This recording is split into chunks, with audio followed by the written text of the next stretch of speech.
Graham Birdsall has been an active UFO researcher since encountering his first UFO as long ago as 1967. Editor of Britain's first national UFO newsstand publication, UFO Magazine, Graham has conducted extensive research into hitherto classified UFO documents and exotic military aviation craft. Graham has made lecture appearances in Britain, Iceland, Germany, Holland, Hawaii, Brazil, and twice in the United States. Later in the year, he'll be attending conferences in Brisbane, Australia, Brasilia, the Brazilian capital, and I've no doubt he has much to share with you today. So, ladies and gentlemen, please put your hands together for Graham Birdsall.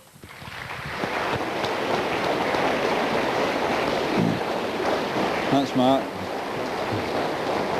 Tell them about that thing behind. Okay. Thank you, Mark. Good morning, ladies and gentlemen. And it's great to see so many of you here for what promises to be a really tremendous weekend. The little animation that you saw at the start, were you impressed by that? Yeah. Yes. It was put together by a young man who currently is hovering about here, name of Andy Metcalf, who is a UFO enthusiast. He's been subscribing to our magazine since the year dot.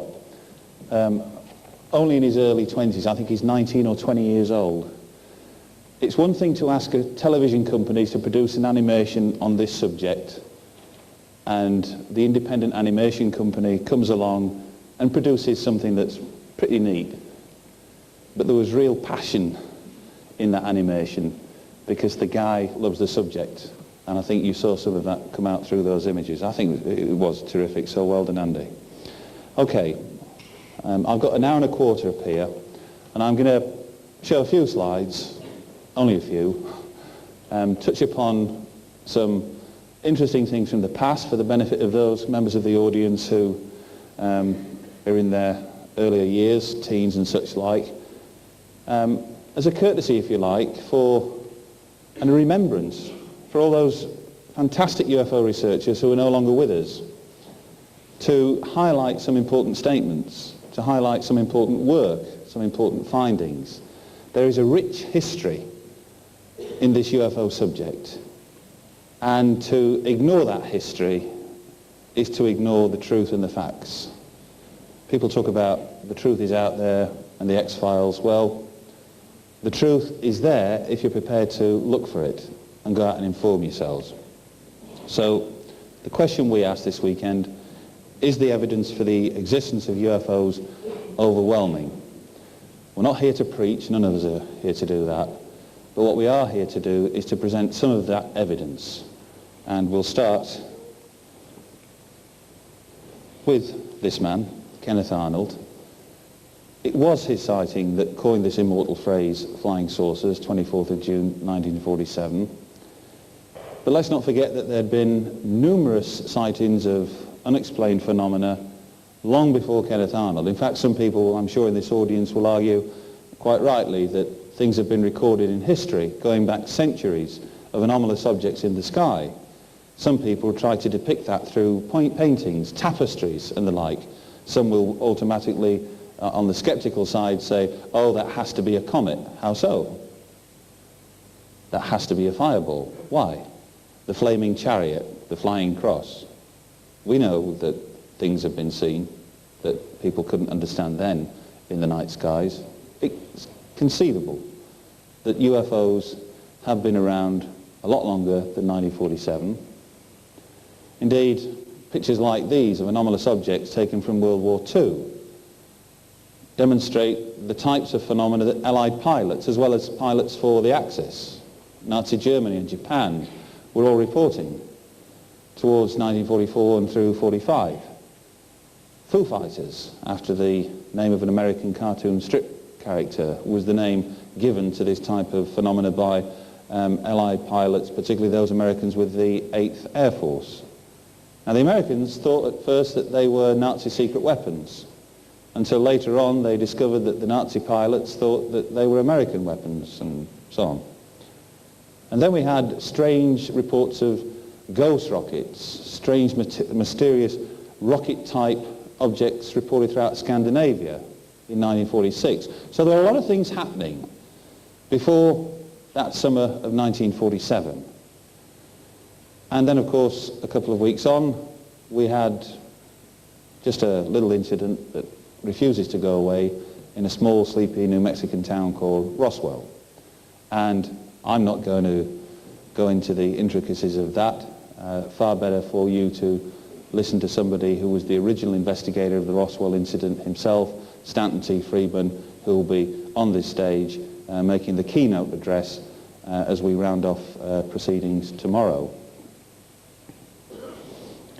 That's Major Jesse Marcel, and only recently Kent Jeffrey, who headed the International Roswell Initiative, which led to a petition that raised over 20,000 signatures, petitioning the United States government to come forward with all known information about not just Roswell but UFOs in general, has done a complete about turn and has now put out a report basically stating that, in his opinion, nothing of an extraterrestrial nature happened at all at Roswell. This is based on new documentation that he has found. It's also based on many interviews with pilots that he's discovered that were part of the 509th Squadron based at Roswell Army Airfield in 1947. Of course, Jesse Marcel was one of those in charge of intelligence at Roswell Army Airfield in 1947.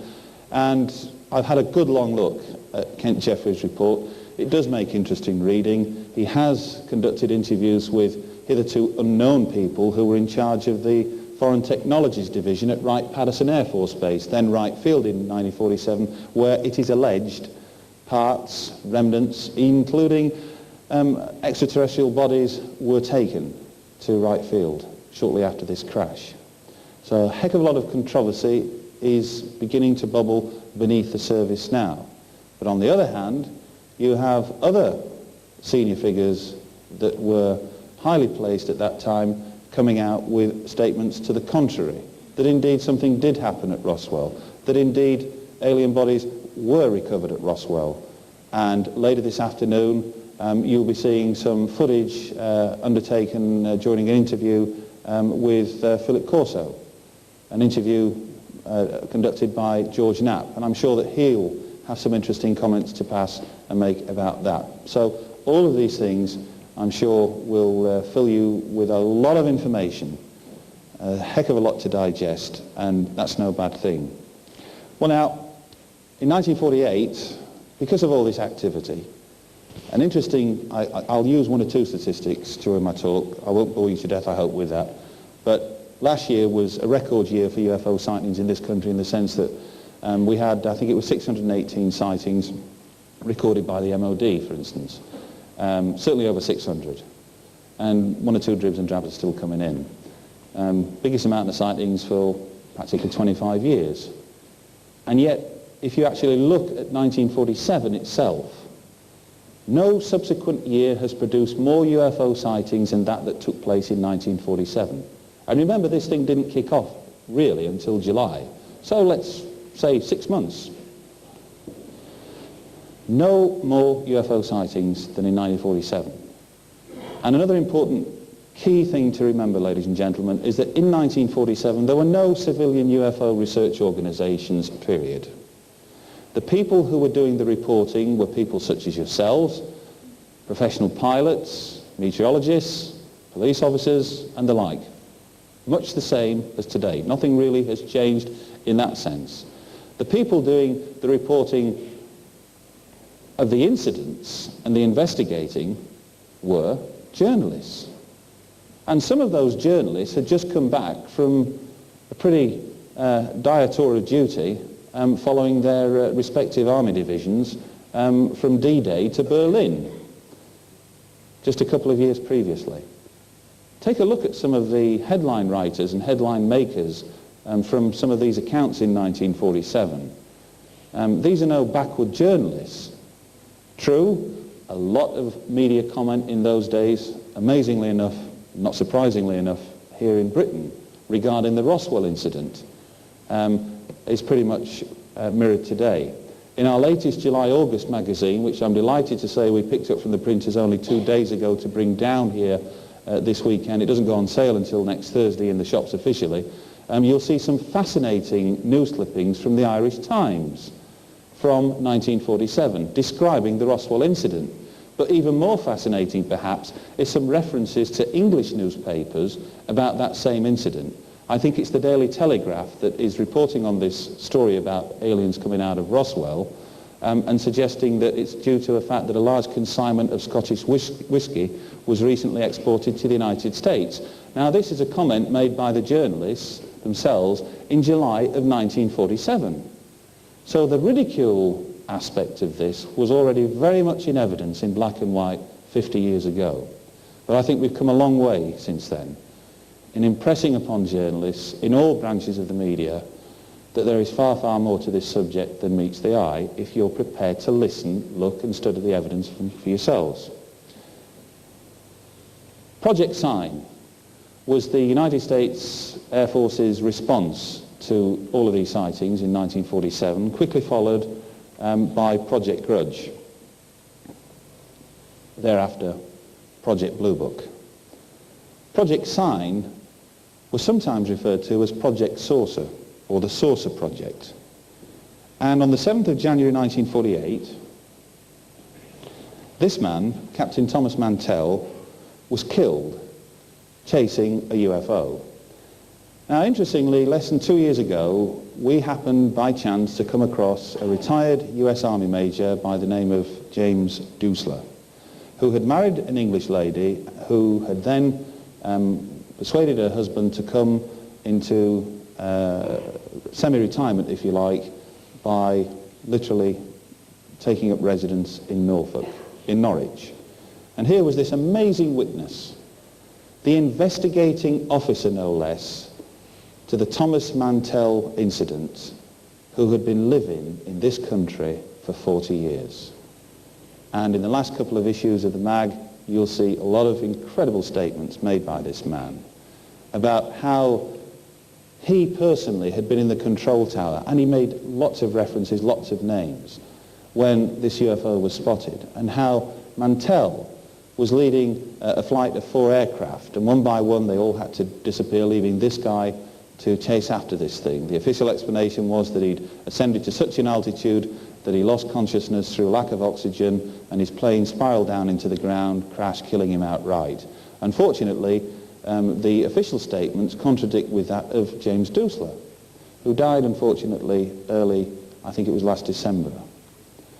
But not before we had a film crew organised to go and interview him.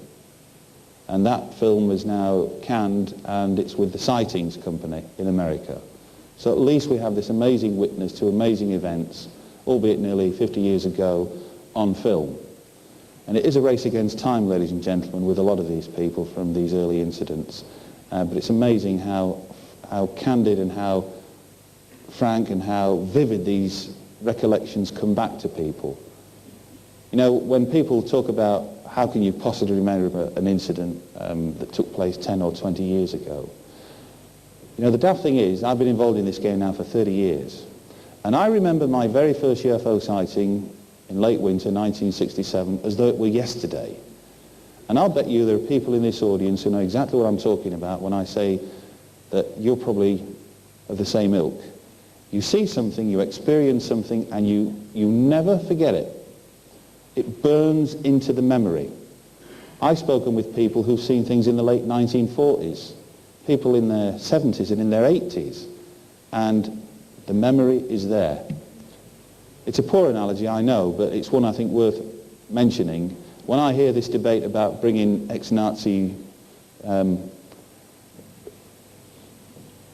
people to trial over war crimes that happened 50 years ago, there was a big debate, wasn't there, a year or so ago about whether or not people would remember. Hell's teeth, people can remember things. And I remember my incident, and James Doosler remembered his. He remembered one gentleman who was in that control tower with him, gave his name, gave his rank, and I'm pleased to say that Sightings and the research crews out there actually traced that man. He was alive and living and well in the United States, and got him interviewed as well. So it just goes to show. The point being that Mantell, his body was like pulp. There was no blood anywhere in the cockpit. And his aircraft, according to Dusler, had literally just been dropped into a clearing. It had not ploughed through trees. It had not looked as though it had come down from a great height at all. It was practically intact. A very, very curious thing indeed.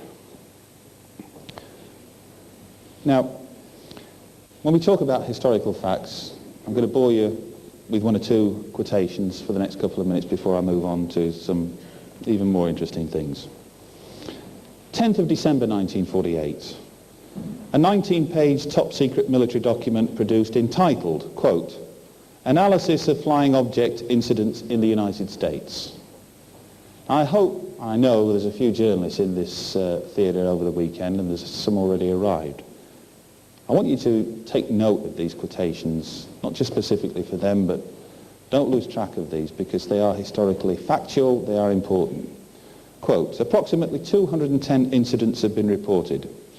Among the observers reporting on such incidents are trained and experienced US Weather Bureau personnel, United States Air Force rated officers, experienced civilian pilots, technicians associated with various research projects, and technicians employed by commercial airlines. The pattern of sightings is definable. Sightings have been most intense throughout the states, bordering the Atlantic and Pacific coastlines and the central states of Ohio and Kentucky. They're talking about professional observers, ladies and gentlemen, much the way that we talk about professional observers of UFO sightings here today. But this was a top-secret military document, now released. They were treating it seriously, all right, almost 50 years ago. 1949, Project Sign replaced by Project Grudge. 15th of August 1950, the very first UFO footage was taken, Montana. And you'll see that this afternoon during part one of our UFO footage sequence. Don't miss it. We have got some amazing stuff there for you. And part two tomorrow, equally. Very, very interesting.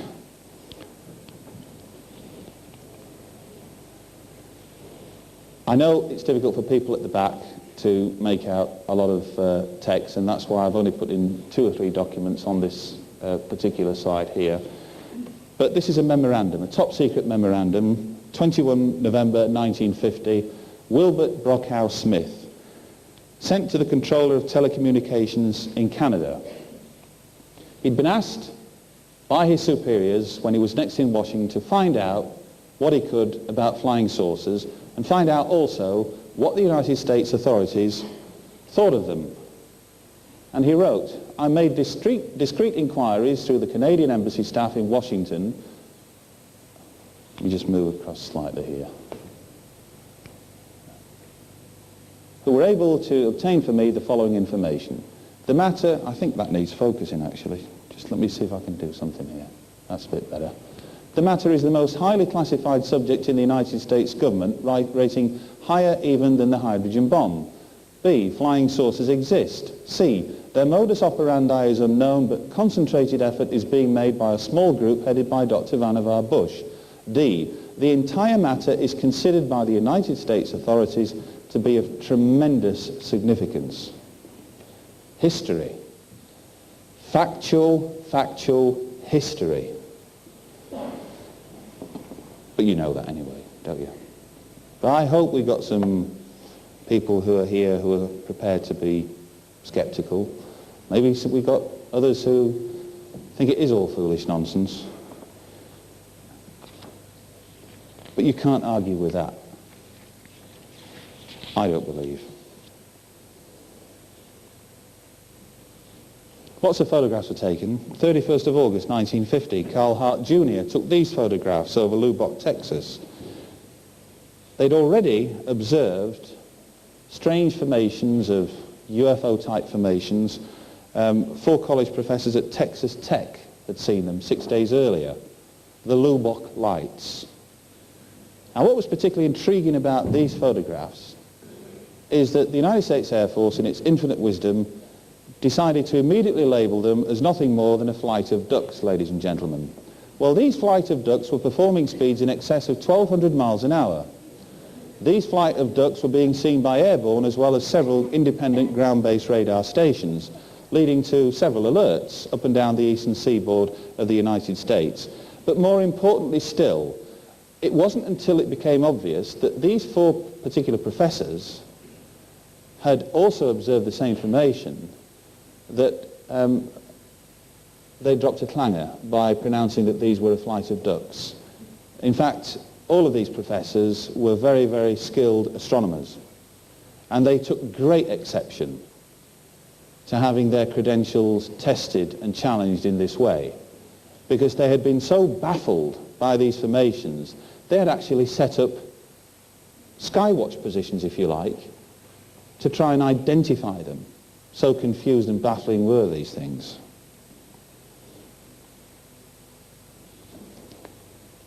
In 1952, Project Blue Book took over from Project Sign. And on the 28th of July 1952, that same year, in a minute to Lord Cherwell dated the 28th of July 1952, said, Prime Minister Winston Churchill wrote, "What does all this stuff about flying saucers amount to? What can it mean? What is the truth? Let me have a report at your convenience." Now here's our Prime Minister, concerned enough to write an official minute to ask an understandable question. What's the truth? What does it all mean? Let me know what's going on. And so the British government duly sent out the various lines of question, and the report basically came back 2 weeks later that UFO reports could be explained as astronomical or meteorological phenomena, mistaken identification of birds, conventional aircraft, balloons, optical illusions, psychological delusions or deliberate hoaxes. That's the same year that Project Blue Book has been established, because there was concern that something was going on. I don't believe, and neither does Timothy Good and several other researchers, that Churchill was told the whole truth and nothing but the truth. I suspect that subsequent prime ministers are equally kept misinformed. I suspect the same might be true of presidents. That's a big, big statement to have to make. But let's not kid ourselves.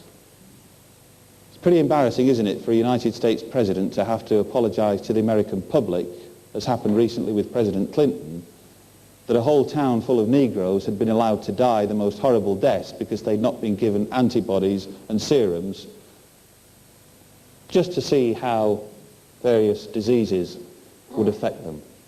Syphilis, the most excruciating deaths imaginable. And they allowed it to happen. A US government administration allowed it to happen. And the president had to apologize for that. I'll give you another interesting little fact, that when I spoke in America about this a couple of years ago, it left gasps in the audience with half of them because they just couldn't believe it, and yet the other half said, oh yes, that's what happened. During the 1950s, thousands of American servicemen and women, lots of prisoners, were exposed to radiation. Some of them were actually injected with plutonium. And the American President, Clinton, had to apologize to the American people for that. And guess what day he chose to make that announcement? On the very day that O.J. Simpson was pronounced not guilty. So where do the headlines go for President Clinton's apology to the American people? They go to the back of the pages. Yes, things can be kept hidden, even from the most powerful people in the land. Go back to the start of Clinton's term of office, and he didn't even know that the new building being built northwest of Washington, D.C. in the capital was the headquarters of the National Security Agency, their new headquarters. Some of the most senior people in Congress didn't know it. They didn't know how much it was costing. They didn't know a thing. It does happen. And those are all three relevant major facts which I ask you to take on board. Okay. This man, Air Chief Marshal Lord Dowding, 11th of July 1954. Those of you who have parents and grandparents, and I'm sure there are some people old enough to remember World War II in this audience today, have this man to thank for winning the Battle of Britain. and defeating the Nazis over London. A lot of people were killed in London during the Blitz, but he led our forces on their own and defeated Goering's right above us in these skies here in London. And what did this man, this hero of the British nation, have to say on the 11th of July 1954? More than 10,000 sightings have been reported, the majority of which cannot be accounted for by any scientific explanation. I am convinced that these objects do exist and that they are not manufactured by any nation on earth." Unquote. Now, one can understand the media coming down on somebody who utters that kind of thing if you're talking about an elderly lord who has possibly left government office 30, 40 years beforehand. But this man, only 10 years earlier, more like 15 years earlier, 15 years earlier, had led our Air Force to victory over the Germans in the Battle of Britain. So why pan this guy? This man should have been heard, he should have been listened to, people should have acted, people should have responded. Didn't happen. Can you imagine the head of our air defence staff coming out with something like that today? And what the reaction would be? History. Just a few other little comments and then I'll move on. 1955, South Africa's Department of Defence Chief of Staff said that all UFO reports and information on the subject was, and I quote, "top secret, not to be divulged," unquote. Here in Britain, 13th and 14th of August 1956, United States Air Force, RAF, Bentwaters, Lakenheath, buzzed by UFOs, tracked simultaneously by radar on 3 separate ground stations. Now the records show that gun camera film was taken of these UFOs. Try find that at the Ministry of Defence today, ladies and gentlemen. They can't find the footage anywhere. From whence cometh the footage we know, from whence goeth the footage they have no idea. Early that year, on the 19th of February 1956, a huge UFO hovered over Orly Airport near Paris, tracked on radar for 4 hours. I mentioned radar because it's interesting. You know, people think these things are never seen on radar. Well, these things have a habit of being seen on radar and not on radar.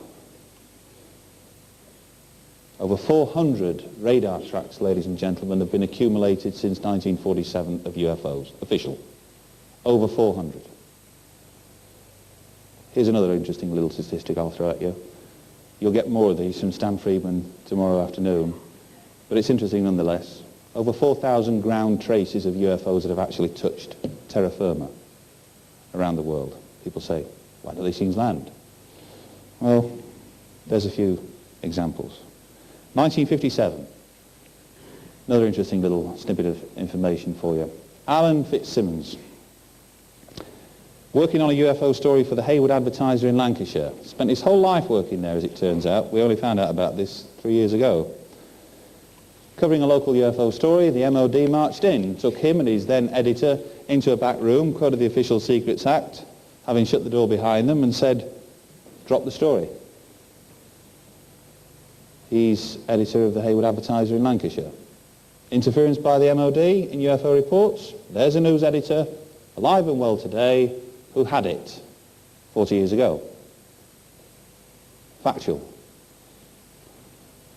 On the 24th of December 1959, every United States Air Force base commander in the continental United States was issued with this warning, a warning instruction by the Air Force. Quote, unidentified flying objects, sometimes treated lightly by the press and referred to as flying saucers, must be accurately identified as serious United States Air Force business in the ZI. That means Zone of Interior, ZI. Wonder what Churchill would have thought of that 7 years after being told that there was nothing to this UFO business. Rear Admiral Roscoe Hillencutter was head of intelligence to the US Pacific Fleet during World War II. He was also a former director of the Central Intelligence Agency, the CIA. What did this man have to say about UFOs? Quote, "The Air Force is still censoring UFO sightings. Hundreds of authentic reports by veteran pilots and other technically trained observers have been ridiculed or explained away as mistakes, delusions or hoaxes. It's imperative that we learn where the UFOs come from and what their purpose is. The public has a right to know," unquote. My God, this is the former head of the CIA coming out with stuff like this. But he went further. Did you know that in a signed statement to the United States Congress dated the 22nd of August 1960, this former head of the CIA said, and I quote, "It is time for the truth to be brought out. Behind the scenes, high-ranking Air Force officials are soberly concerned about the UFOs. But through official secrecy and ridicule, many citizens are led to believe the unknown flying objects are nonsense. I urge immediate congressional action to reduce the dangers from secrecy about unidentified flying objects." On the 12th of May 1962, General Douglas MacArthur, in a speech to West Point Military Academy students entitled "Duty, Honor and Country," said, quote, "You now face a new world, a world of change. The thrust into outer space marks the beginning of another epoch in the long story of mankind. We deal now not with things of this world alone, but with the illimitable distances and as yet unfathomed mysteries of the universe, of ultimate conflict between a united human race and the sinister forces of some planetary galaxy." Now, it's also interesting that MacArthur,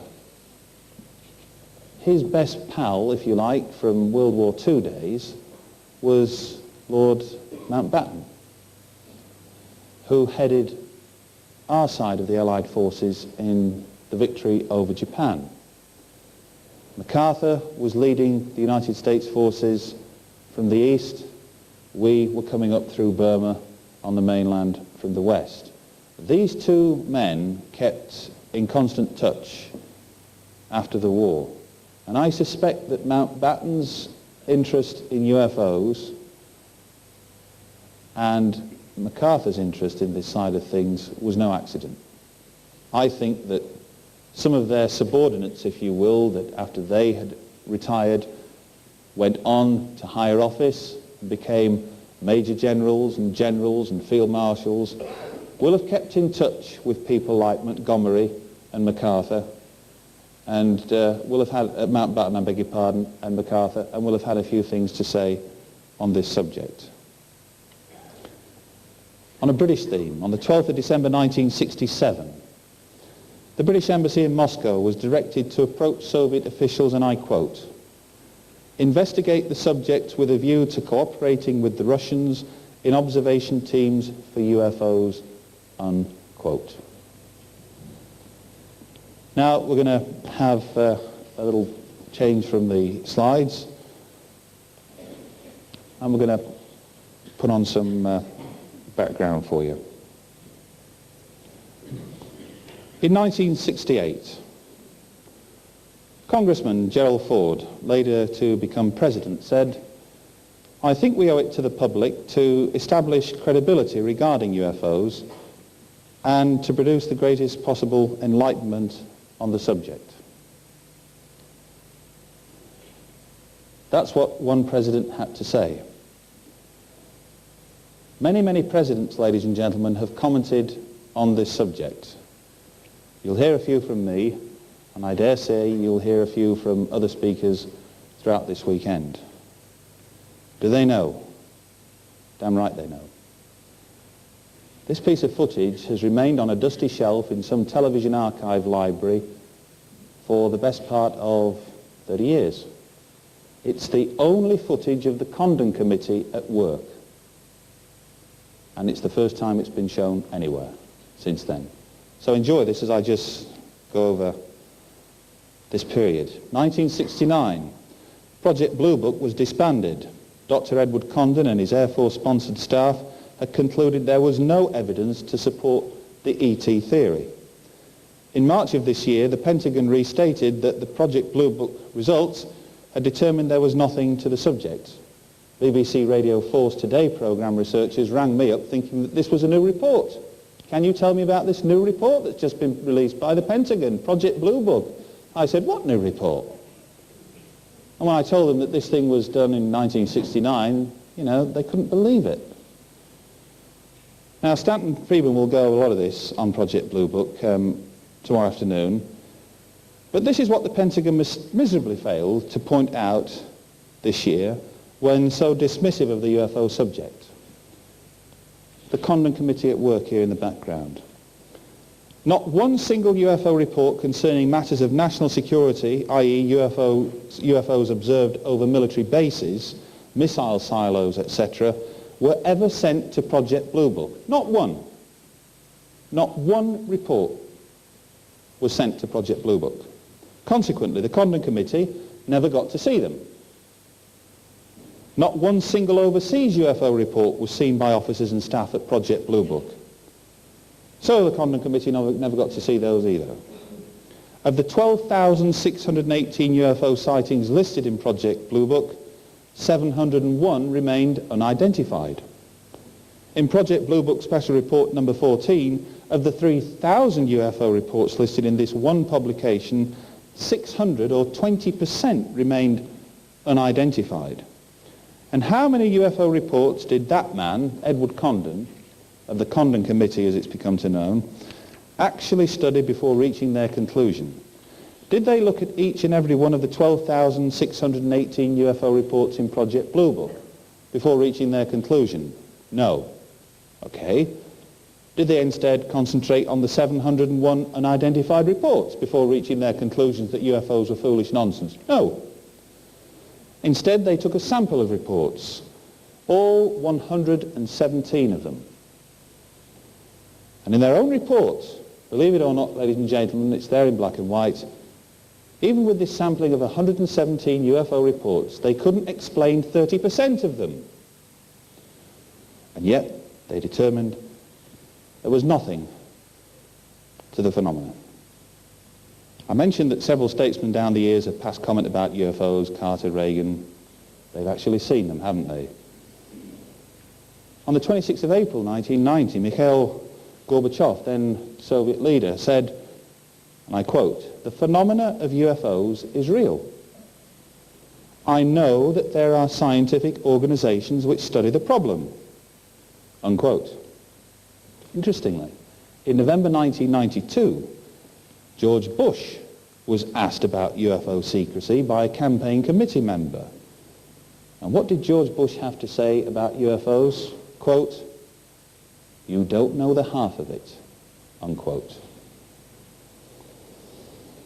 On the 15th of January 1996, ex-President Carter was asked by a journalist in an unguarded moment if he thought that he'd succeeded in getting all UFO information released to the public through his Freedom of Information Act.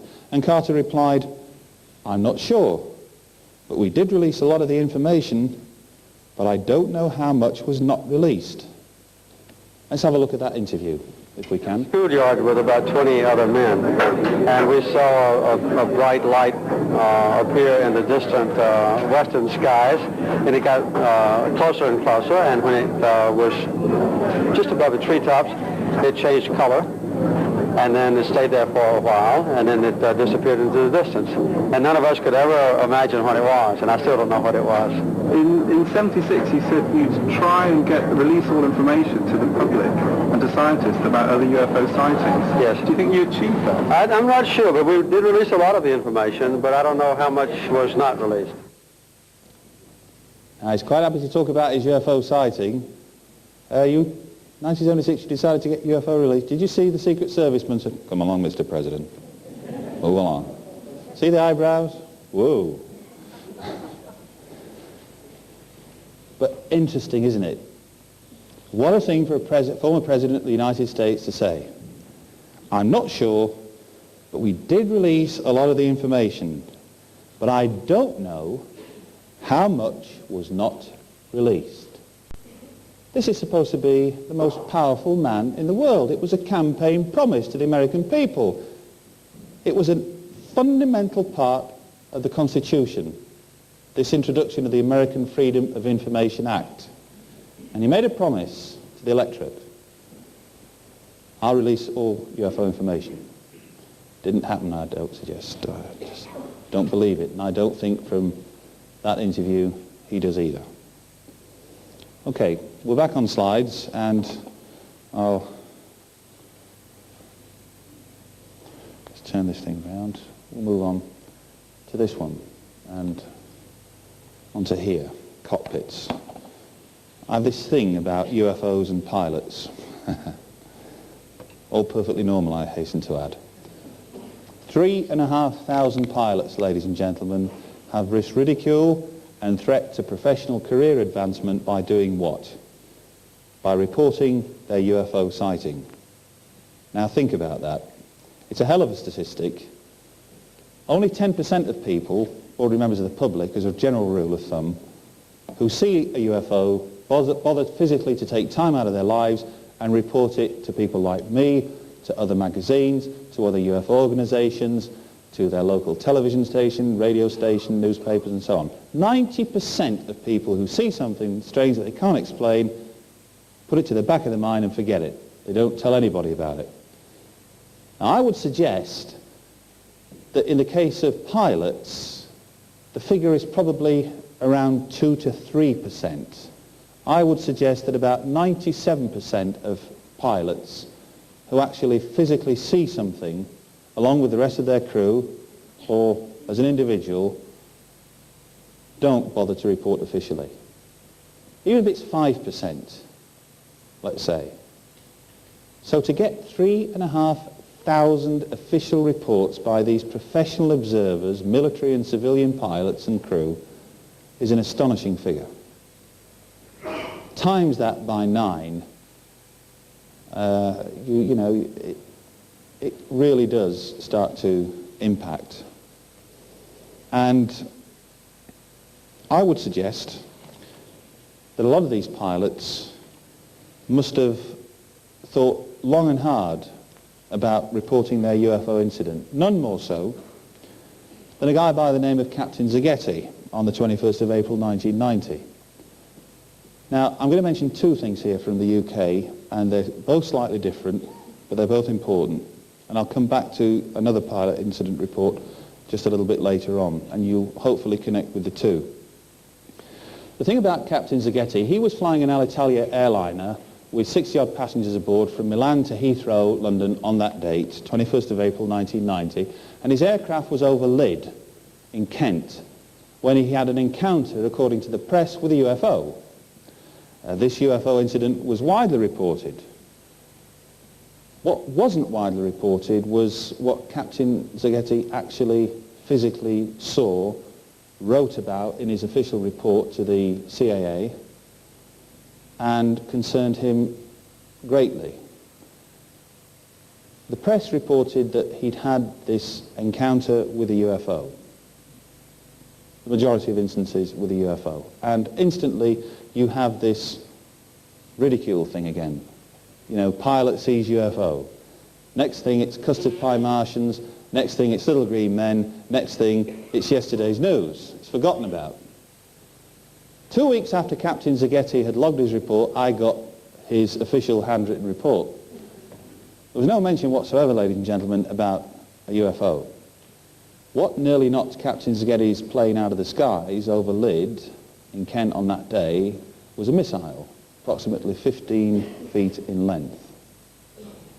It was also tracked officially, it's there in the official CAA Joint Miss-Air Working Group report, and it was tracked by radar staff at West Drayton. Fortunately, Captain Zaghetti immediately contacted radar controllers on the ground, and they said, "Did you see this?" And they said, "Yes, it's just several thousand feet now behind you." It's all there, recorded, official. And yet the Ministry of Defence, within 48 hours, and the Civil Aviation Authority were quite happy to talk about UFOs, UFOs, UFOs. Indeed, if you look at the official statements from that particular incident, you'll find some commentators from the MOD talking about, well, some people believe, in extraterrestrial this, that and the other. In other words, the slant was more and more towards this UFO thing. Had I been in Captain Zaghetti's position, I would have been outraged that the MOD and the civil aviation authorities in this country were making him out to be an idiot, basically, in front of millions of people. Now, I've long argued that the authorities are quite happy to use this UFO subject when it suits them to cover up all manner of things. And when we talk about cover-ups, I'm not talking about conspiracy theories and the like, I'm talking about specific incidents. You might get a bit of the grasp of the nettle of this with Larry Warren's lecture later this afternoon regarding Rendlesham. If you talk in front of members of Parliament in the House of Commons down the road about a near miss with a UFO or an incident with a UFO, and you're sat in front of Roy Hattersley, for instance, you better put a handkerchief over your head because he's going to laugh himself to death and just spittle all over you, I mean, they'll just laugh, won't they? Now, if you turn it on its head and you talk about a near miss with a missile that nearly knocked out a civilian airliner above the skies of Kent with 60-odd passengers on board, and God knows how many people could have been killed or badly injured on the ground, all of a sudden MPs sit up and take note. Get the grasp of what I'm trying to say. That's what happened. And I believe that a missile was released accidentally and nearly caused a catastrophe above our skies. And it's all there. It's factual. It's history. But it's another slant to this subject that I don't think people should possibly ignore. Okay, I'll move quickly on again. Turn my gizmo around. I'll just focus that a touch. I'm always wary about showing documents, especially for people at the back, but I think that's... I'll just very, very quickly go over this. It's a distribution list. Down here, Belgium and the UFO issue, March TV show. It's a TV show that was broadcast in Belgium in March of 1990. Belgium had experienced over 2,000 reports of flying triangles throughout 1989, 1990. People were concerned. They had a chat show. They had Belgian UFO researchers on board. They had the skeptics, the debunkers. They had officials on there. And the transcripts of that program went to every major defense and intelligence agency in the Western world. I mean, look at this. Joint Chiefs, Joint Staffs, Washington. Defense Intelligence Agency, Washington, D.C. Brussels. US Mission, NATO. SHAPE, Supreme Headquarters Allied Powers Europe in Paris. They're the people who basically look after us throughout the West. Secretary of Defense, Washington, D.C. Secretary of State, Washington, D.C. White House, Washington, D.C. All about an ordinary program, a bit similar to Kilroy, if you like, a chat show. People like you and I talking about a UFO incident or a rash of UFO incidents that might have taken place over here in this country. People say, who takes this thing seriously? My God. Those of you who saw Independence Day will realize it's the Joint Chiefs who launch nuclear strikes on enemies. What the hell are people in the White House doing receiving information about a UFO program broadcast in Belgium? A chat show. And I use that document, there are thousands of documents, but I use that to make a specific point, and I think it does so admirably. One of the triangles photographed over Belgium. Another document, but a letter this time. We had a report that some air traffic controllers were logging UFO reports as RPVs. That way they don't get classed as UFOs. RPVs, remotely piloted vehicles, unmanned aerial vehicles, that kind of thing. But what was interesting was that here's the Military Control Centre, West Drayton. Basically they look after all our air traffic. So when you next take off from Heathrow and Gatwick, or I take off from Leeds Bradford or Manchester, these are the people who get all that information in. And we can feel safe and relaxed in the knowledge that these guys, and ladies of course, have their fingers on the pulse and they know exactly what's what. And I just, was taken by this. You will appreciate that during a day, I'll just get a bit closer, you'll appreciate that during a day there are many aircraft observed on radar about which civilian and military radar controllers have no knowledge. Who heart are you? What an extraordinary statement. There it is, from a senior man. Now I know things go up and down out of different range paths and such like. You know, people looking at radar for 10,000 feet, sometimes an aircraft comes along at 10,500 feet, and that is picked up by the guy who's looking at the radar from 10,000 to 15,000 and so on. It does happen. But it still is interesting that he's chosen to put that information in there when it really wasn't requested. You know, we were asking about RPVs, and he volunteers that information. And last but not least, I know that tomorrow morning Nick Pope's going to be here. He's still at the MOD. I love this document. Because if you listen to the Ministry of Defence, if you listen to them today, you'll get an answer phone. You know, I mean, you can just picture Farmer Giles, can't you? Down on the east coast of Yorkshire, ringing up the MOD to say, I've just seen a flight of Soviet backfire bombers coming over. Hello, please leave your name and address, and, you know, I mean, well, it's an answer phone. And if you've got a UFO report or anything else like that, just leave your message and somebody will get back to you. Well, all right, I shouldn't take the mickey, but this is an important document, released under American Freedom of Information. The MOD will consistently say that until such times as UFOs constitute a threat to the defence of the realm, we have no serious interest in it. Okay, let's just say for a minute that we accept that viewpoint. Defence of the realm. Now this document emanates from July 1992, and again you'll see a big distribution list, Joint Staff, Washington DC. It was a forerunner to a load of information about the joint Chinese-Taiwanese UFO conference in Beijing, China, that took place in that month. And down here we have MOD, UK, London, Defence Intelligence Service. What is the Ministry of Defence in London doing, receiving information about a UFO conference, its speakers, what was said, what was shown from the other side of the world in Beijing, China? Unless they're interested to know more about the subject. There's the proof. I suspect that when the person responsible for declassifying UFO documents in the United States looked at that document, it was one of many similar documents, and they didn't realize that by releasing it they would embarrass the Ministry of Defence. Because when I saw that document I almost put it to one side until I looked down the list and my eyes nearly popped out. I'll be honest with you. I thought, oh, nice one. You know. So it just goes to show that interest in what is a global phenomena is being shown globally by countries such as ours. And there's the proof. I'm going to briskly, I have to do, briskly go through a few slides. I was out in Brazil last year taking a look at the scenery, amongst other things, but extensively going there to find out about this extraordinary report of an incident from the city of Varginha, population about 180,000 from the 20th of January last year, where numerous witnesses had reportedly seen more than one of these little creatures scurrying about the neighbourhood.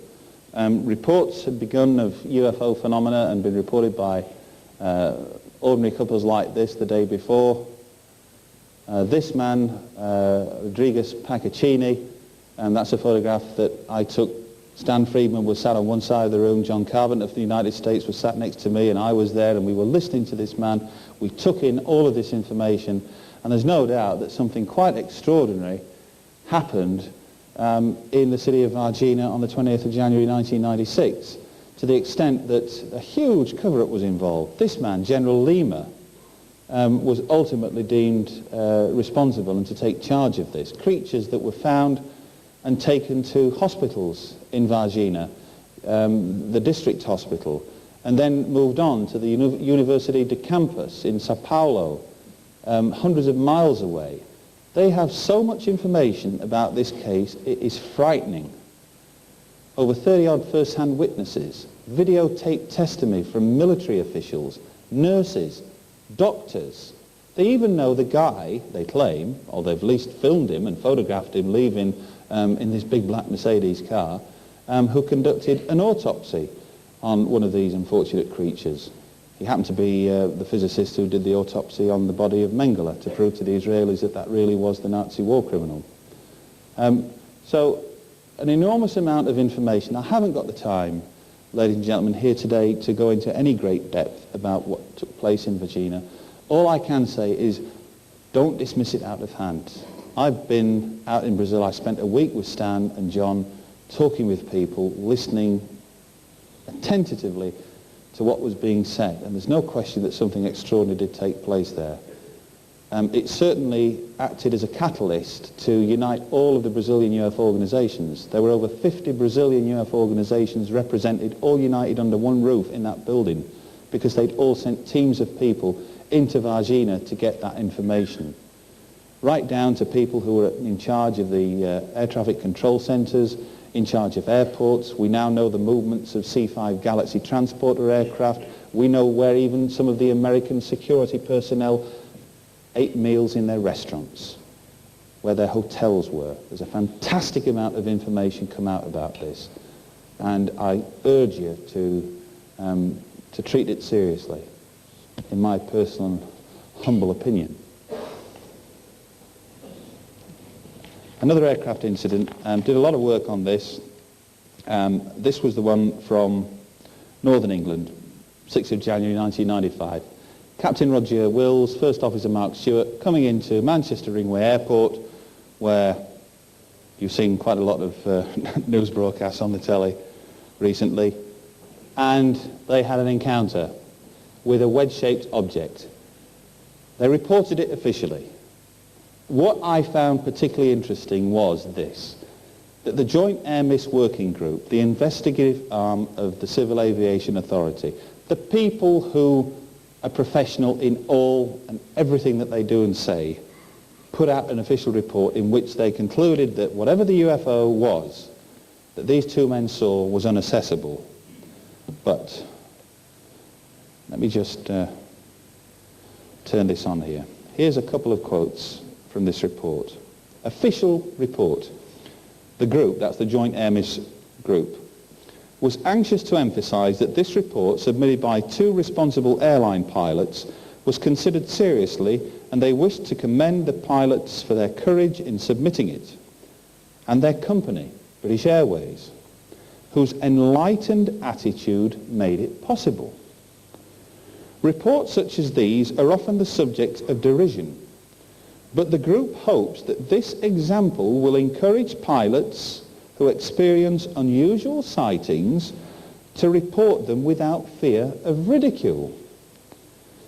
It was quickly realized by all members that because of its unusual nature, they could only theorize on the possibilities once normal avenues of investigation had been explored.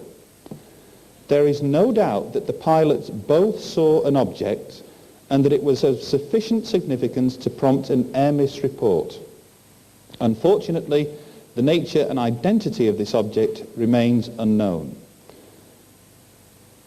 And they finish with this comment, which I found particularly intriguing. To speculate about extraterrestrial activity, fascinating though it may be, is not within the group's remit and must be left to those whose interest lies in that field.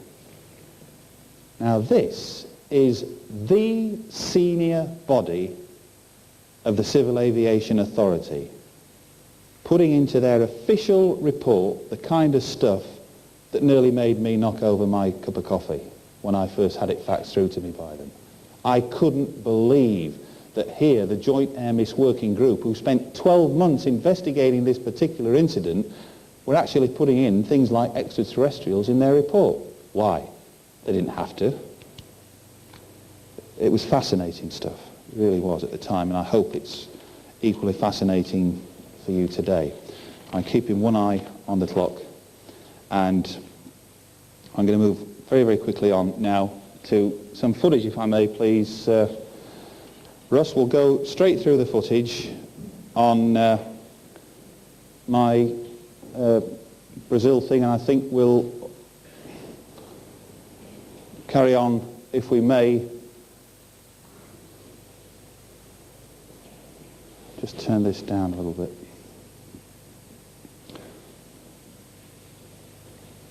Is it possible to turn the TV lights out while we just take a look at this screen? Because it is impacting a lot on the screen. If not, forget it. What we're basically looking at here, I'd only arrived in Rio this particular morning on my way to Curitiba, and I think, yeah, there it is. You can see this thing very, very slightly up here. This was like a pencil-like object that just appeared out of nowhere on the right-hand side, and I was just filming with my camcorder at the time, and I thought, hello, what's this? And it was like a pencil stuck up on end, like a golden line, and it just travelled across the horizon. The following day, we arrive at Curitiba, and I'm out there, and all of a sudden, I'm thinking, hello, what are they all doing looking up at the sky? And this little guy suddenly appears. I've been involved in this for 30 years. I take my camcorder and camera in most places, but two strange things in 2 days, I thought this can't be. But it was certainly very, very unusual and big. And it came down here and eventually went out this way and back that way, and we lost it. But again, it was unusual, pretty high, and it caught our interest and attention, that's for sure.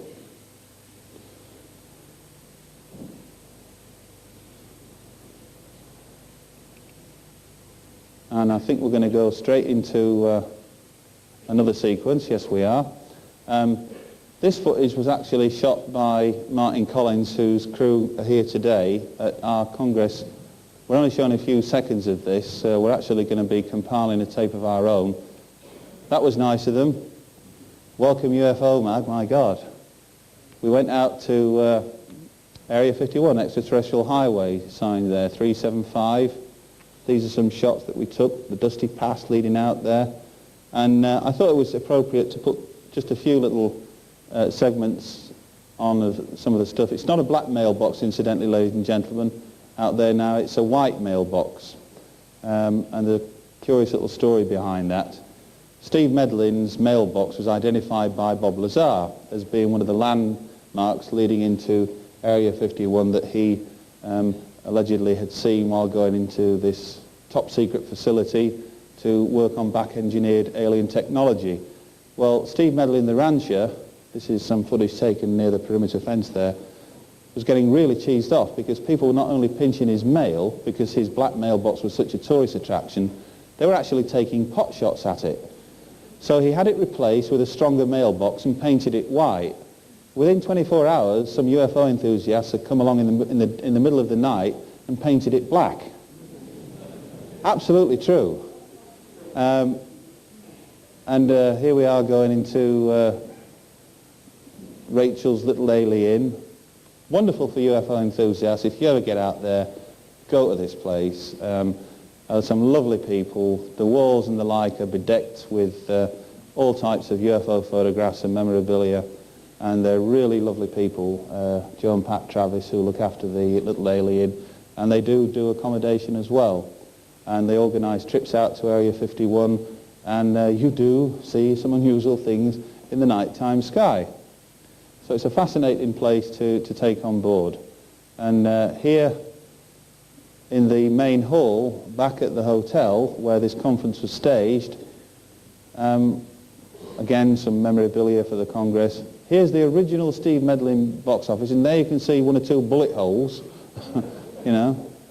And whilst we were out there as well, we just happened to catch this big thing right over Area 51, would you believe, from our hotel apartment block in downtown Las Vegas. And that's just a little short segment of that. So if we can put the lights back up now. I think we've finished that particular sequence, and I'll move on very quickly indeed with the slides, if I may.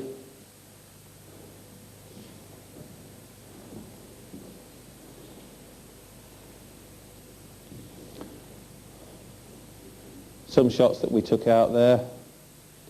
George, I'm sure, will touch upon this gentleman during his lecture this afternoon, ladies and gentlemen. When we talk about secrets, and top secret aircraft obviously have been flown out at Groom Lake in and Tonopah out there down the years. That photograph, incidentally, is from Lockheed's official photo library, and it's of the Stealth under construction in its early days. And would you believe that photograph is dated 1975? 14 years on before we saw the first official release photograph of the Stealth 117. Interesting, isn't it? You know, when they talk about keeping secrets. B-2 Flying Wing. I had one or two things to say about that in the unopened files. I got some wonderful new prices, if you like, for research and development. I've always been quoting the figure of $22.4 billion, which was the official figure for these B-2 aircraft, because I always like to mention the potential for black budgets and the like. And recently, in a copy of Flight International, they had disclosed that the actual cost for research and development of the B-2 was over $40 billion. Guess how many are flying? 10. And they're going to build another 10. Now, divide 10 into 40 billion. That's a lot of money for one aircraft, isn't it? You know, 4 billion. Where's it all gone? Mars, keep a lookout. July the 4th, there's a lot of information in the latest issue about the BBC weekend and the Pathfinder and the like. Also, on this subject, do take an interest in the work of Richard Hoagland and Anders Siracina, Dr. Mark Carlotto and others in looking at the regions around Cydonia. There are some unusual things in this region of Mars. And we have a lovely poster that's been designed that's also in the current issue. Face on Mars. I hope the Americans do live up to their promises, that in September they'll actually revisit Cydonia now. Daniel Goldin, head of NASA, has said, he's more or less bowed to public pressure, in effect. Let's have this debate, this argument ended once and for all. Let's get some imaging done. 1976 Viking missions to Mars is a long time ago, ladies and gentlemen. We're 21 years on. We've had this debate. Let's find out whether these things are artificial or not. Because I suspect things like that on the surface of Mars are going to cause more than one or two raised eyebrows by the end of this year. Have a look at the work of people like Bob Bevell, whose remarkable work in looking at the alignments of the Great Pyramids at Giza and the Orion cluster has led to some astonishing speculations. Take a look at the work of Graham Hancock, Fingerprints of the Gods, who of course were present here last year on this stage and made a tremendous series of lectures between them. Graham and Robert were recently at Solihull, and Graham had returned from Japan, and he showed some amazing photographs of huge cities, if you like, pyramidal type structures off the southwest coast of Japan that had been discovered by divers, over 17,000 years old, these structures. Now they know, because the seas of Japan and the like are well documented in terms of historical, what was above water at that time and the like, that this is a problem. This is a problem for people. Pyramids, and 3 minutes to very, very quickly. I think, if I may, could we have the image of Gorbachev up here for one last time? And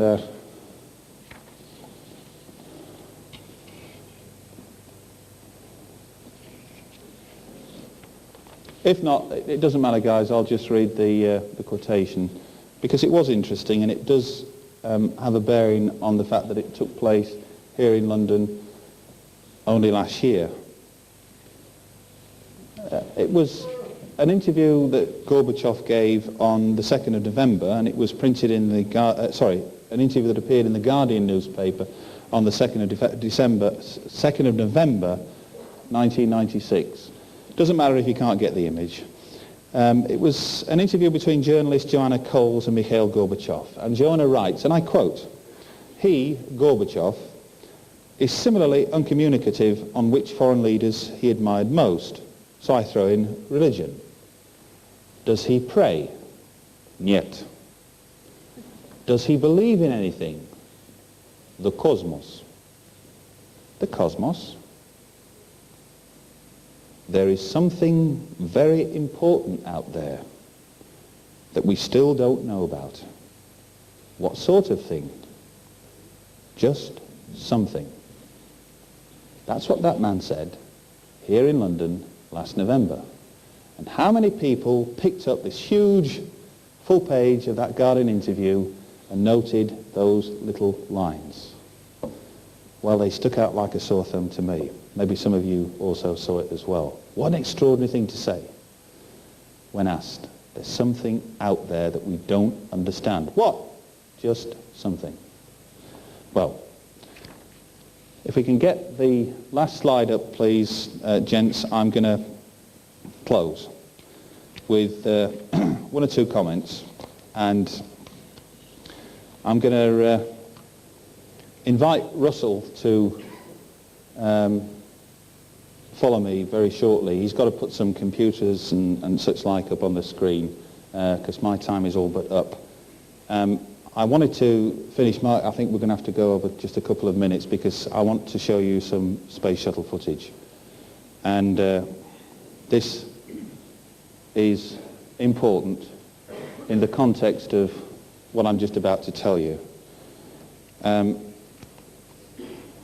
I mentioned Hancock and Birdsall especially so in relationship to this subject because one of the things that I find particularly intriguing as a researcher and as a human being, if you like, is looking back on our history. Because, ladies and gentlemen, if you look back on our history, we as human beings, it's a drop in the bucket. It is an absolute total drop in the bucket. You can pick up a paper, you can turn on your TV, you can listen to the radio, and every few weeks there will be one story or another about the latest fossil find of a dinosaur from God knows how many millions of years ago. And yet we only go back in the terms of an historical sense, history, scriptures and all that kind of stuff, between 12 and 15,000 years. We have no history. And that's interesting. I find it also interesting that there is this huge debate going on in the United States right now because some intrepid anthropologist has come across this skeleton dug up from a riverbed near New York, which is now currently being housed in a US Army vault because the Indian tribes in America, the Indian culture in America, are up in arms because the scientists have shown and proven that the skull is from a European 9,000 years old. It's a fact. It's been in the papers. It's been on the TV. It's been on everywhere. And they ain't going to release it. They're not going to release it. Why? Because it would show that history is wrong. You know? Why shouldn't they get that skull out? If a European was in America 9,000 years ago, don't you think we have a right to know about this? That's what I mean. History can be manipulated by some people publicly, but it can also be manipulated by others privately. And to quote an old friend of mine, Bob Dean, which I'll do very shortly just before I get onto this thing here. Two things, very quickly. Martian meteorite ALH 84001. I want you to bear this in mind throughout this weekend. And those of you that aren't going to be here tomorrow, please bear it in mind also. Last August, when that Martian meteorite announcement was made that this meteorite, found in Antarctica 12 years ago, emanating from Mars possibly billions of years ago, contained the evidence of some kind of microfossilized life form. And you don't get NASA scientists queuing from here to the end of this stage in terms of the numbers of people coming out with stuff like this unless they're pretty sure about what they're saying. Reputations mean a lot to scientists unless they're pretty damn sure they've got their facts right. Notice how in this country the front pages and the news were full of this Martian meteorite story. But that very same week, ladies and gentlemen, 5,000 frozen embryos were dispatched into a waste incinerator here in this country. The value of life and how we as human beings, if you like, value life, we have some urgent, serious thinking to do of ourselves before anybody out there thinks that we're probably ready, able and willing to join this intergalactic neighborhood. I just wanted to leave you with that particular thought. And I mentioned Bob. I think it's appropriate that because of this the nature of this historical conference, to just bear something else in mind when we will be asked by journalists over this weekend. It's a question we're always asking of ourselves when we say, who are they, where are they from, why are they here? Turn it on its head and ask yourselves this: who are we, where are we from, and why are we here? And you'll be amazed where that can lead you. Let's show the footage, and Russell Callahan will follow me on this stage, ladies and gentlemen. Allow him a few minutes, please. There'll be a 5-minute break to set up his equipment.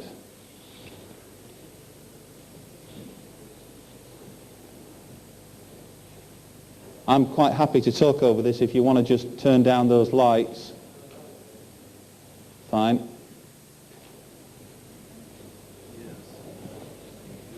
Have we come in with the Kasha tape, or is this the... This is the... Right, okay. Okay, what you're looking at now is some footage taken from the cargo bay remote piloted arm camera on the 1st of December last year, Space Shuttle Discovery.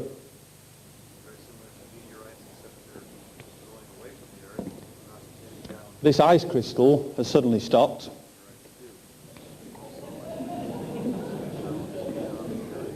And other twinkling, flashing ice crystals will appear. The flash is incidentally a lightning storm. There are thousands of these things recorded throughout the planet in any given day. Here's the Earth's horizon, and I want you to keep your eye on this area of cloud here.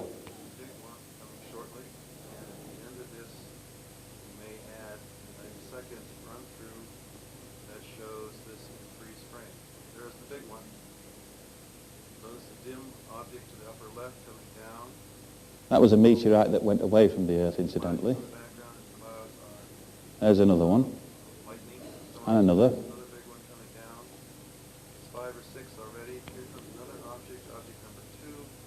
Quite interesting that, isn't it? A huge ice crystal that developed and formed underneath the cloud, which is now venturing away here. Now here's our first object. Here's the atmosphere of the Earth's horizon, only several miles, and all of a sudden we've got little glowing objects down here. This guy is making its way over here, and this guy, which is pulsating, is here. Now you would think that astronauts on board would be interested in this activity, that they would zoom in to have a closer look and see what's going on. Why are these ice crystals flashing and maneuvering in such a manner? Thereby showing us that they're aware that those objects are there and they're paying attention to them. All this was They've now formed a triangle. And that's precisely what the astronauts on board that space shuttle did, ladies and gentlemen. They zoomed in to see what precisely was going on. Something you noticed. It's an interesting piece of footage. There's a lot of work still to be done, but over 60 anomalous objects have been seen and recorded on that piece of footage that you've just seen there that shouldn't be there. And I figure that that just about wraps up the video footage.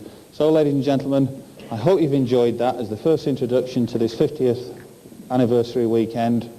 Thank you very much indeed. Thank you.